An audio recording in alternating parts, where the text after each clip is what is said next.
Welcome, everyone, to MUA Live. Today, we have the topic of Master Your Emotional Landscape for Success with Dr. Ali McCarthy. Thank you for joining us, Ali.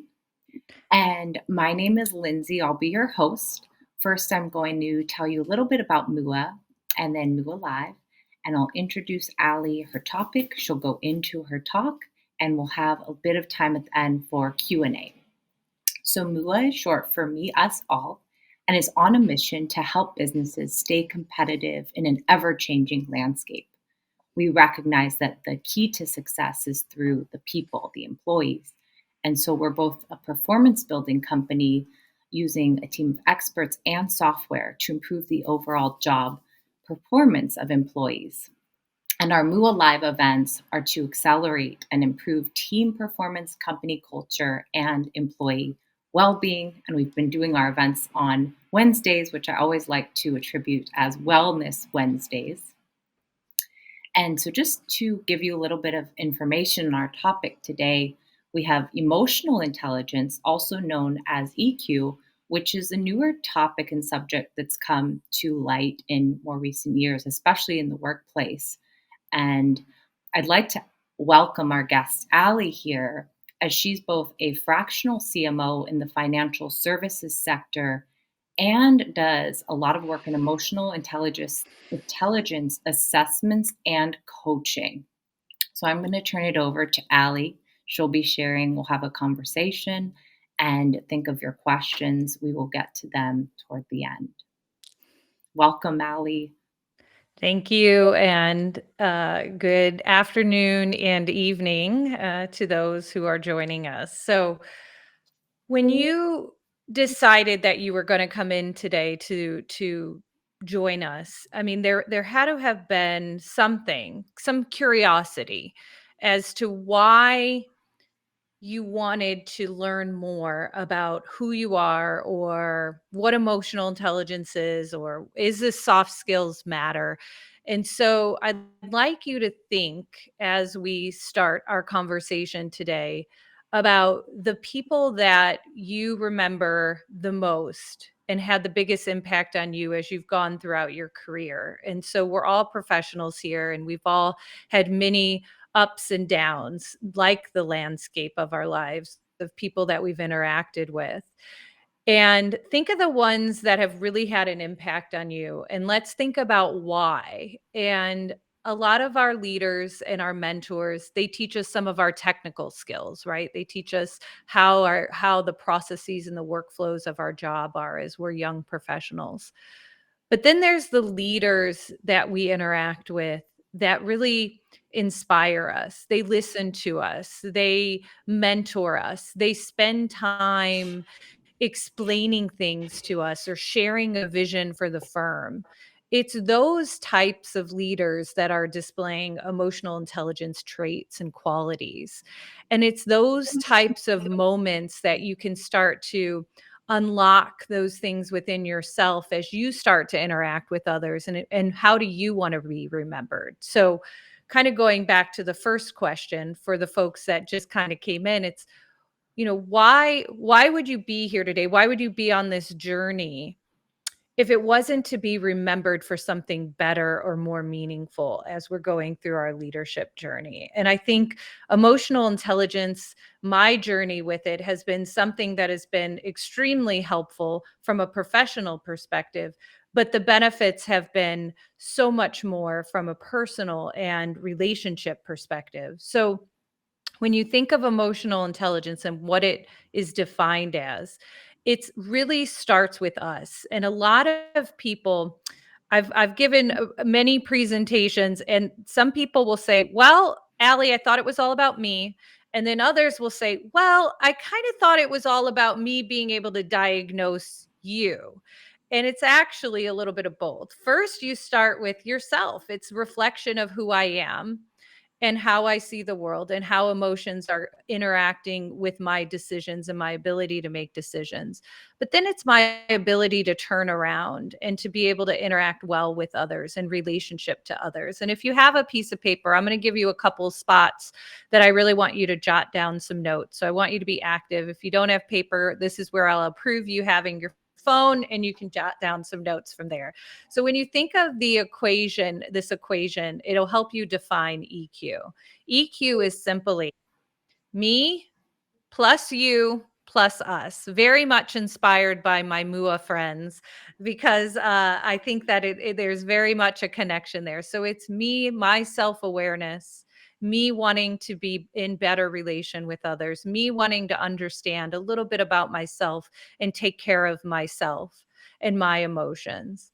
And then it's me being able to then say, you might be having a day where you might need a little bit more of me to lean in, or you might need a little bit of my help, or you might need me to adjust my interactions with you so that we can serve us. And that's the last part of the equation. It's about mutually beneficial relationships. So that's the first thing first is what is it and why is it important? And because it's important, I work specifically in the financial services industry, and we are going through a renaissance in the sense that everything is digital transformation. And I know this is rampant in other industries, but I can speak explicitly to the good, the bad, and the ugly within the financial services sector. And we are trying to create, as hard as we can, a frictionless experience with the clients that we serve so that when you open an account, to when an account is funded, to when you look at your financial performance, all of that is in a single pane of glass, beautifully presented to you, easy to understand, and completely frictionless. And that is the technology that is available to us, will enable us to get there one day. We also have AI coming, and we're able to dabble in those tools to drive more efficiency and help us do what we do a little bit faster.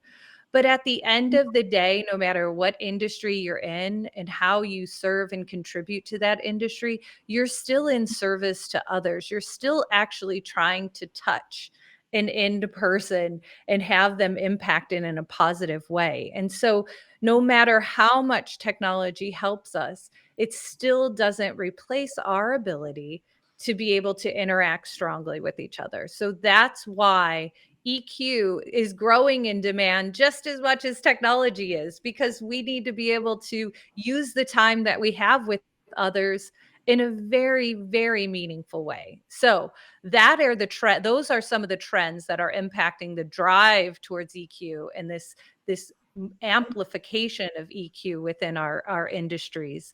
But also, I like to say there's nothing soft about soft skills. So if you need some hard numbers and you're not really sure if EQ is your thing, or you're not really sure if it's something that you want to really learn more about, 58% of your job performance is related to EQ, not IQ. So, absolutely, you have to be smart, but you will be more successful if you can interact with others. 90% of high performers at a company actually have high EQ. It's because they can relate better to others. They can actually read the room. They can understand when they need to flex and adapt during stressful moments. And so, those are areas that we are training our future leaders to be stronger in. And it's those interpersonal skills. And if you still think I'm full of baloney, well, I'll tell you, it hits your pocketbook. People with higher EQ make $29,000 more annually than people with lower EQ. So if you forget everything, remember that it's still very important and it can impact your bottom line as well. So I specifically studied financial advisors and their clients. So regardless of the industry and you're in, you might have coaches and people that they're working with, similar to what we do here at MUA. And the people that have higher EQ are able to garner 2 times more referrals than those with lower EQ. So specifically, my research showed that, financial advisors with higher EQ had 2 times more referrals than financial advisors with lower EQ. And for a financial advisors, referrals are the lifeline of your company. It's how you grow your business primarily. And so it was really important that we started to train and work on this and talk about this across industries, because a lot of people will intuitively say, oh my goodness, Allie, that makes sense, but teach me how, teach me about this. I want to learn how it's present in my life. And so I want to talk a little bit about that next, because I love to say EQ is surrounding you, you just may not be aware. So again, I'm going to try to be a more general example here than just a financial advisor. But let's say we're a business practitioner, we own a business, we work in a business. I want you to think of 4 boxes. And in the top left box, this is the competency. So this is your technical skills.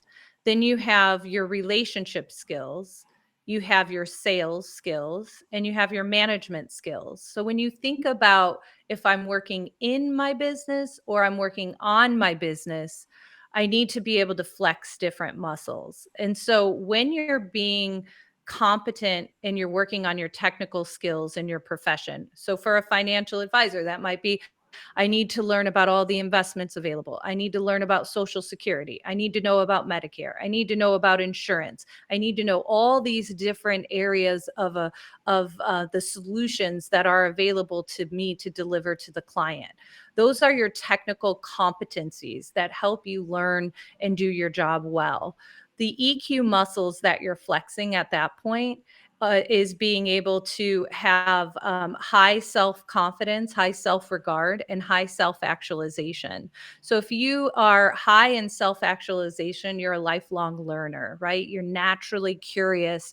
You want to consume more about what you do in the business that you're in. If you have high self regard, you're very confident in your knowledge in that area. So you can see that could translate in any industry. And then if you slide over to the right, that's your relationship building skills. So when you think about interpersonal skills and empathy, those are going to be impacting how you build better relationships with others. So if I'm a financial advisor, now I need to go meet with my client. Well, now I can say, okay, let me be an active listener. Now I need to flex my empathy muscles. I need to be able to put myself in the other person's shoes to be able to truly understand what they're going through so that I can make the right recommendation for them for their success. I need to be able to communicate to them in a clear and meaningful way. So that's again another way it's surrounding us and you may not realize it. Now you have to do sales sometimes, right? You have to go out and actually sell your business and talk about what you do to others. So you're actually flexing the muscles of being optimistic and assertive, right? You can't go and sell something if you don't see that life is glass half full. You can't be a negative Nelly trying to sell your business and your products. So when you're talking to others in a sales setting, you will typically flex the muscles of being high in optimism and highly assertive. I can tell you what I think you should do in a way that honors that you have feelings and emotions on the other side versus being aggressive, which is I'm going to tell you what I think you should do and I don't really care what you think. So there's a fine line of being able to assert what I think is the best outcome from a sales perspective and also to carry that optimism through. And then the last part of EQ being all around you in the business setting is when stress hits the fan, right? Everything doesn't work. Remember that technology I talked about? It breaks, or the vendor does something happens with the vendor, or it doesn't connect the right way through an API. Stress tolerance and being able to handle stress effectively and being able to handle problems is also a part of EQ. And so you might not have naturally recognized that these are areas that it's around you every day, and you may not have harnessed that because, some days I say I every morning when my kids are going to school, and ever since I started this business, I've started the mantra of slay the day, right? Every day is a good day to get up and slay the day. And so today I might need to use different skills. Today I might be, a little bit more optimistic and using some of those sales skills. But tomorrow I'm going to have to listen to my clients, and I'm going to have strong empathy and really be more self-aware of how I'm being an active listener so I can really meet their needs as a marketing professional. And so I want you to realize that it's all about this resilience and this situational awareness that you can start to say, okay, I have all these things inside me. Which ones do I need to bring up? Which ones do I need to work on? A lot of times people will say, Allie, I heard that women are better at EQ than men, and it's been empirically proven false in that broad of a brush. But I will say women have scored higher in subsets of emotional intelligence like empathy, and men have typically scored higher in the subset of being assertive.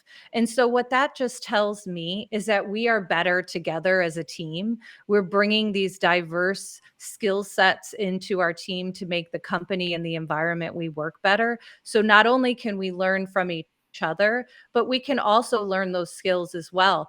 I had to equally learn how to be more assertive. I never spoke up as a professional, as a young professional, kind of going through the ranks. I really had to find my voice. It was very difficult in the beginning, but the more I did it, the easier it became. And same with active listening skills. It's really easy sometimes to find ways that you can say, okay, I'm going to quiet the voice and I'm just going to listen because I really need this person to know that I care about them and that what they are saying means something. And then when you think about a financial and a client, that has to be a trusting bond. And I think we can say that across all industries. You have to build that trust, and it's built by how you make someone feel and how they can say, I trust this brand. I trust these people as my partners.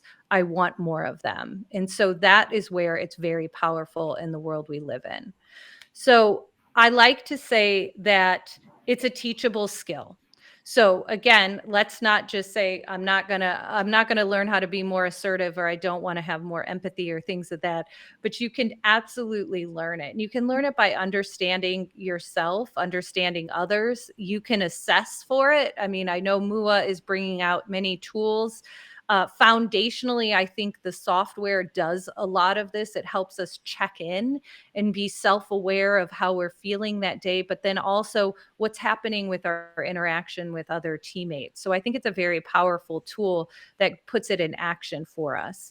And I think that at the end of the day, it enables us and empowers us to be able to quiet the noise of, like, when we're working with others, if there's any sort of fear. So for a financial advisor, the client might fear investing, right? They sometimes money issues can be some of the most stressful issues that a couple will face. And so they have to be able to quiet those fears, and by engaging all the elements of emotional intelligence in your interactions with your clients, you can start to reduce those fears. You can start to open up a more willingness to change because people will be able to receive the information because you're delivering it in a way that respects how their emotions might be impacting them in their situation. Your bond, as I mentioned, will strengthen with the people that you serve.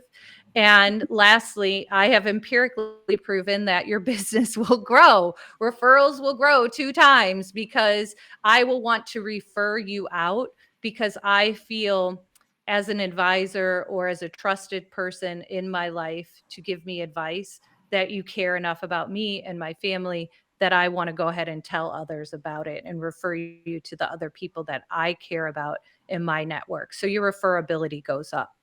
So I will wrap it up by saying, okay, today, tomorrow, next week. So today, think about the box chart of how emotional intelligence. I just went through 8. There's 15 that I assess on. um, how those terms are around you every day, whether you're working in your craft or on your craft, right? With people, or if you're in the back of the house doing work to build your business. And start to really think of how you need to adapt and flex and be able to engage in a deeper way every day as you slay your day. What do you need? Which do you need more of today? Tomorrow, I would say, let's start to be self-aware. Start to be self-aware where you might be, where it might be difficult for you and where you might be really good. Sometimes we don't celebrate what we're really good at, and sometimes we only want to fix what's bad. So sometimes you might want to just really lean in on some of those things. If you're really good at working with people, maybe you should be the front of the house person and someone else can take up the slack on the technical competencies because they're really good at that too. So sometimes it's about finding the right blend. And so starting to be more self-aware of those areas that it can really help you bucket some of these things and spend your time, which is so precious, more wisely to do better things every day that you need to be doing. And then lastly, what can you do next week? Well, you can engage. You have tools available to you through the coaching that I do, through the MUA software. There are so many resources available to you to kind of outsource that you don't have to carry the weight alone. You can have a partner that can help you on the journey. And sometimes that's what we need. I know I have worked with various coaches, from professional coaches to nutrition coaches, to all kinds of different areas of my life that I needed assistance. And I think that sometimes that's what we need to kind of get us through, to pierce through, as I like to say, to the other side, because sometimes we're stuck and we can't get through, and sometimes we need someone to nudge us and guide us through to the other side. And I've experienced that so many times, and I will never stop.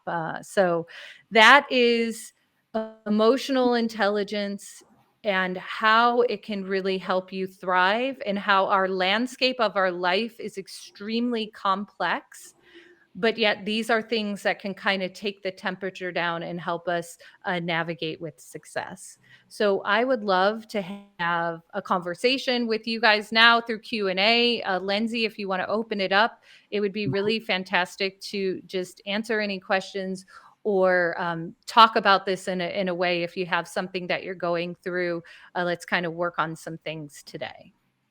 Great. Thank you so much, Ali. That was very powerful and useful. I love that you talked about at the beginning the importance of relationships and people. And that's what we really remember throughout any job, are the people and the connections. And emotional intelligence is the way to make those deeper connections. And yeah, just with the MUA software, that tool of being able to observe your emotions and track and feel the both observation and practice of the habit, and then also noticing what kind of your trends are, your progress. So thank you for that. And I wanted to ask you, I have a lot of colleagues who work within larger organizations with different types of leaders, and they're oftentimes, I find them struggling with lack of EQ in the workplace. So they have very high emotional intelligence, but the leadership doesn't. How do you recommend someone start or spark change within their networks to begin this ripple effect? So there's a couple things in play there. The first is, I was just reading up on a study that showed, it was fascinating. So EQ peaks right right below senior management.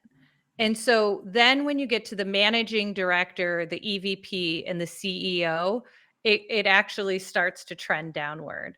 And why is this? This is because emotionally intelligent leaders really are able and to be put in a position to do their job well, and they lean in and they do a phenomenal job at it, and they work at those things. They work at the relationships that they have with the people on their broader team. So you want to think of those line managers that have like 300 people, and they're really leaning in and they're really helping the teams grow and thrive. And then as you get further up the company, other factors are in play why you are where you are. You might be where you are because you're really good at making financial decisions. You might be really good at cutting costs and not dealing with people. And so you become the CEO now. And so that doesn't always mean that the CEO is going to have the highest EQ because they have the highest title. So that's one thing. Now, how do you adapt and flex to that? You adapt and flex by showing it. You have to be more persistent to stay on the course of being in the what we would say the right behaviors, right? You continue and double down on the EQ behaviors that you know are the right ones to interact with your team versus trying to flex to their lower common denominator. So you have to actually display and live through an example. That's the best way to just stay in that space that's healthier for you, doing the right thing. And then you can slowly work on, okay, what exactly is in play here? Is this person not able to work effectively with teams? Is this person, and you can start to break down really what's happening and how to address it. But you shouldn't have to ever compromise. And that really the best advice is to stay on your EQ course and do the tenets, right? Be a lifelong learner, listen actively, honor the relationships. When stress comes, be able to handle stress in a healthy way, self care. Those are the things that they should just stay as non negotiables, if that makes sense. And then you can start to then identify where the gaps are with others and really work and pinpoint. And it's really apparent. Sometimes it's like, wow, that person has no self confidence in what they're doing. Maybe they need more work in that area. Maybe I, as a manager, should be leaning in and helping them, And so now you can start to say, okay, I can identify which of these areas this person, it's very difficult, and then start to work on, as a manager, how to help guide them. So I love that. Thank you. And everyone online here, you're welcome to ask questions via the chat or unmute yourself. But a few minutes left. And Ali, what else do you recommend to develop one's EQ skills? I think this natural curiosity of what is triggering you, in the sense that what makes you joyful, what do you enjoy doing, and then where are you struggling, when is it difficult, what inhibits your ability to operate at your peak performance. And I think that's when I was going through the journey, like I knew I was sitting in a boardroom, I knew I had a seat at the table, I had made it to the C suite, right? It was the pinnacle of my career, and I found myself really struggling to use my voice. And I don't know why. I clearly can talk to you. I have had no problem talking my whole life. And it was just at that moment I was like, I don't feel like I belong. I don't know, what I'm going to do next, and it was just this moment where I had to go, okay, what's going on with me. And it was just I wasn't working on being assertive, I wasn't being working on those things, I didn't even know what it meant. And then I started to illuminate these terms and what they meant to my life and how they could show up in the boardroom. And I was like, oh my gosh, you've unleashed like a giant. I can do this now.